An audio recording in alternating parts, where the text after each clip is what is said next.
This is the Yankees Postcast, your instant game reaction for the New York Yankees. Part of the Locked On Podcast Network.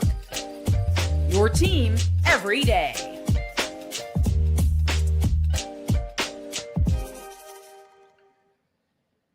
All right, extremely difficult decision for Aaron Boone today. What to do with Clarke Schmidt, the righty hurler, 7 hitless innings, a career-high 103 pitches after 7, and that was it. Aaron Boone yanks him.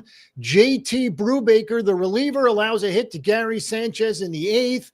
That was Baltimore's only hit, and of course, it doesn't come off of Clarke Schmidt. Yanks, by the way, beat the Orioles 9-0, which, of course, is the most important thing. Hello, everybody. I'm Jay Berman. If you're a New Yorker, you might recognize my work. I've spent more than 2 decades in the biz, everything from TV to web to radio. Glad to have you on board. Please follow me on X as well, at Jay Berman, Jayberman. Welcome to the Locked On Yankees Postcast, both on the Locked On Yankees YouTube channel and the Locked On Yankees podcast feed. The Postcast gives you a place to chat after every single game. We're part of the Locked On Podcast Network, your team every day. Before we begin, today's episode is brought to you by FanDuel. Right now, new customers can get $200 in bonus bets when your first $5 bet wins. This is what you'll be talking about. All right, obviously we're talking about Aaron Boone's decision to pull Clarke Schmidt after 7 innings of no-hit ball. Kudos to Aaron Boone for doing so. Now, this is going to be an interesting conversation because there are plenty of people who value what a no-hitter brings and obviously want to see it. Specifically the 46,000 in person today. But again, it's not what it's about. That's my perspective.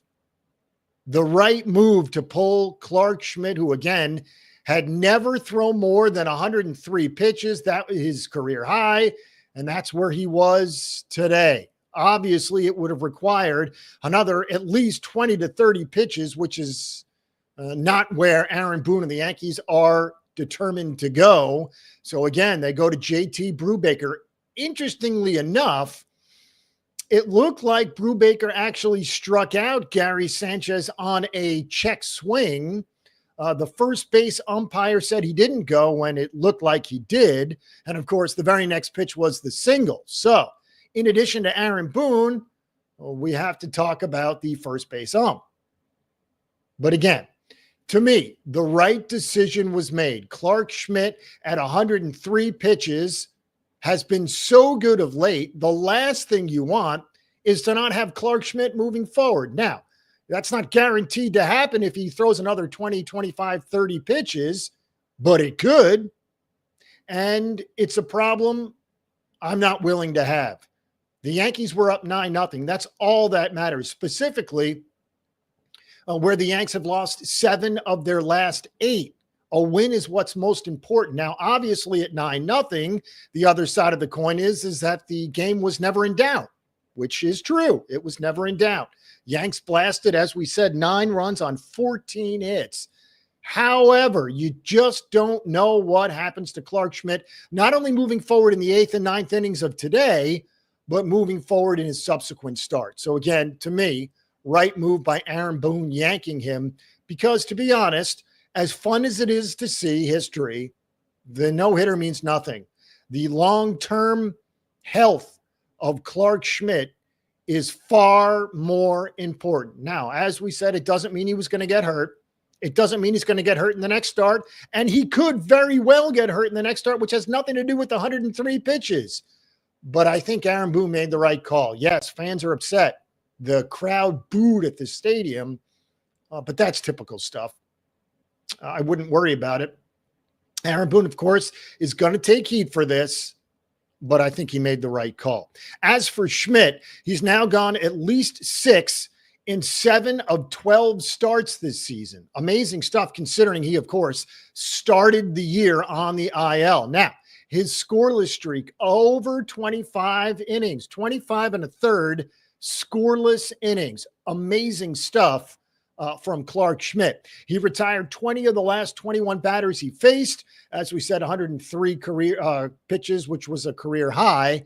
And get this, his last 3 games, 20 and 2/3, just 6 hits, no runs. So to me, that's not something I want to mess with. Kudos to Aaron Boone for making the right call. As for the offense, there was plenty of it. In fact, everybody that played this is an amazing stat. Everybody that played today had at least 1 hit, with one exception. You guessed it, Aaron Judge, despite the fact that he did walk twice. So every Yankee was on base at least once. Ben Rice had 2 hits. Trent Grisham had 3 hits. Anthony Volpe snapped an 0 for 25 with an infield hit. He would collect 3 hits on the day. JC Escarra had 2 hits. Oswald Peraza had a hit as well that drove in 2. So everybody contributing. In fact, the Yanks had 4 solo home runs. Grisham in the first, Escarra and Rice in the second, and then Volpe in the 5th. For Volpe, the home run, his first since June 6th against Boston. What's interesting is, as we said, he snaps an 0 for 25 with 3 hits. His average now at 236.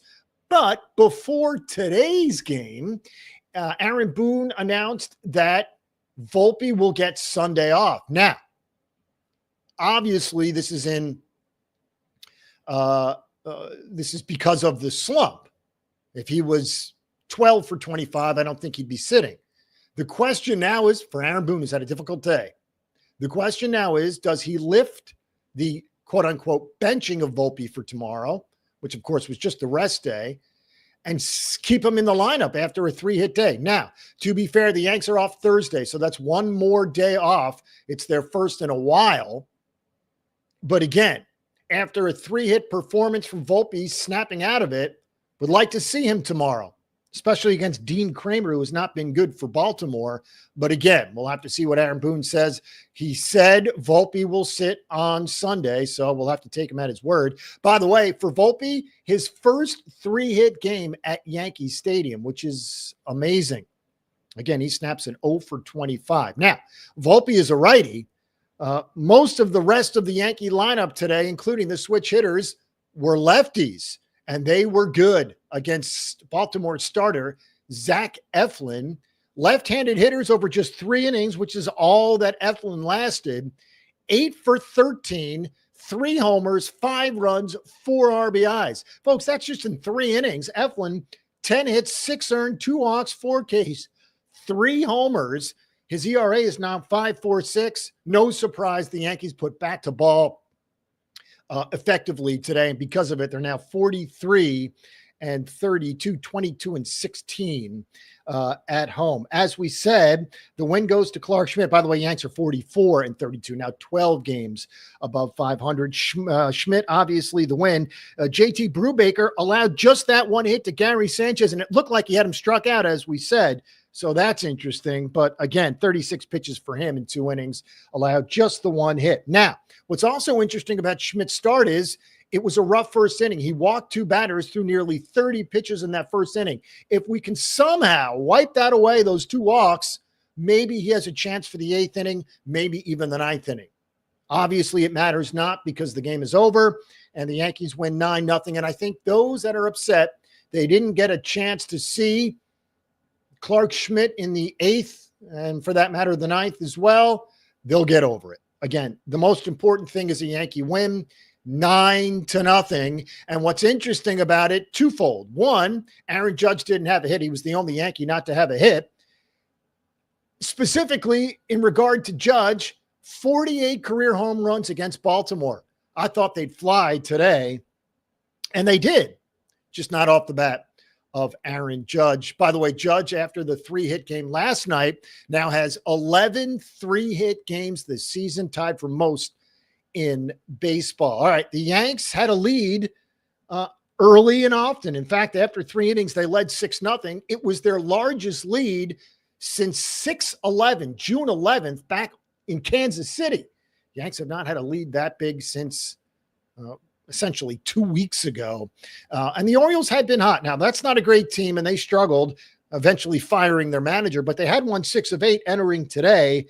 Obviously, not what the doctor ordered for Baltimore. Again, 9-0, the final score. A huge update on a starter. We'll get to that coming up next. Obviously, we have to do the probables for tomorrow, and we'll set you up for this week. Again, all that coming up next. All right, we'll start with Wonderful Pistachios. Looking for a snack that's both delicious and nutritious? So crack into a good source of protein with Wonderful Pistachios. Wonderful Pistachios, one of the highest protein nuts. Each 1 ounce serving has 6 grams of protein, giving you over 10% of your daily value. Plus, they're packed with fiber and better for you unsaturated fats to help you keep feeling fuller longer. Personally, I love the no shells variety. It's the perfect grab and go snack for busy days. Whether I'm snacking at my desk, on a road trip, or just need a quick protein boost, they're always my go-to. And if you love cracking open every shell for that satisfying crunch, the in-shell options are a classic favorite as well. Get snacking, get cracking with the snack that packs a protein punch. Visit wonderfulpistachios.com to learn more. All right, the NBA playoffs are in full swing, and every night delivers highlight-worthy performances, major momentum shifts, and can't-miss moments. Game 7 tomorrow night, by the way. Whether it's a game-winning shot or a breakout player, there's never been a better time to get in on the action. Right now, when you join FanDuel and place your first $5 bet, you'll get $250 in bonus bets if your bet wins. I love how FanDuel makes betting so easy, whether it's picking my favorite team or diving into player props. From three-pointers to steals to assists, FanDuel has so many ways to bet your favorite player props. Plus, after the game tips off, you can even combine live prop bets into a same-game parlay for a chance to win big. Don't miss out. Head to FanDuel.com, claim your $250 in bonus bets today. All right, right into this. This is the Locked On Player of the Game. The least surprising game ball of the season. This one obviously goes to Clarke Schmidt. As we said, 7 scoreless, 7 hitless, walked 2, both coming in the opening inning. He retired 20 of the last 21 batters he faced. The 103 pitches, a career high. He struck out 5. For what it's worth, and it's not worth much, but he threw 103 pitches, 70 for strikes, just 33 balls the entire afternoon. He was brilliant. Again, Yanks belted 14 hits, scored 9 runs, and they win 9-0. And they have now sent Baltimore back to 33-43, 10 games above 500. Yanks comfortably in front of Baltimore in the division. All right, Aaron Boone said the Yankees are thinking of Luis Gil as a trade deadline acquisition, quote unquote. So that looks like late July, early August return for Gil. That's because he threw 20 pitches on the mound today, says he was encouraged by how he's feeling in his rehab. He said he wasn't focused on velocity, but Aaron Boone said it was between 95 and 96, which is pretty good considering it's really the first time he's faced batters. So excellent news on Luis Gil, who's just starting to make his comeback. Again, we're looking at July, August, maybe 6 weeks from now before we see Gil in a major league game. Yankees and Orioles will wrap up their series. Remember, folks, it's an 11:35 first pitch. That's the Roku game. Will Warren and Dean Kramer are your starters. Again, 11:35. We'll call it technically a getaway day, despite the fact that it's a weekend, because the Yanks are then off to Cincinnati for 3 with the Reds. Monday, Tuesday, Wednesday, all 7:10 first pitch.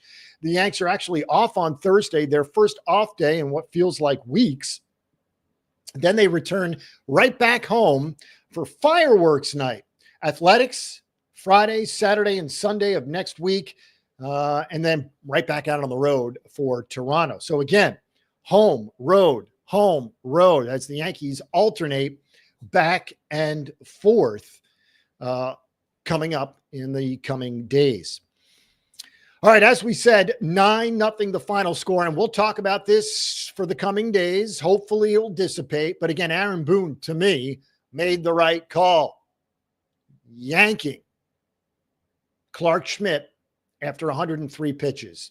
Who knows? We didn't get a chance to watch the post game, but who knows? Maybe even Clarke Schmidt suggested that he doesn't come out for the 8th inning. Odds are against that because you know how every starting pitcher is, especially deep into a game with a no-hitter going. But still, you never know. Very interested to hear Aaron Boone's comments, and we'll talk about it in the coming days. All right, thanks for making Locked On Yankees your first listen today. For your second listen, check out the all-new Locked On MLB Game Night. Every game, every night, all season long. Get local analysis on a national scale. Find MLB Game Night on Locked On MLB on YouTube or wherever you listen to podcasts. Also want to mention our partners in crime at Locked On Yankees, Stacey Gotsulias and Brian McKeon. Again, all the stuff at Locked On Yankees is there, so follow, subscribe, and enjoy. As we said, a 9-0 win for the Yankees. They'll go for the rubber game of 3 tomorrow. Against Baltimore. Again, Will Warren and Dean Kramer are your starters. 11:35 first pitch on Roku. Enjoy it. See you soon.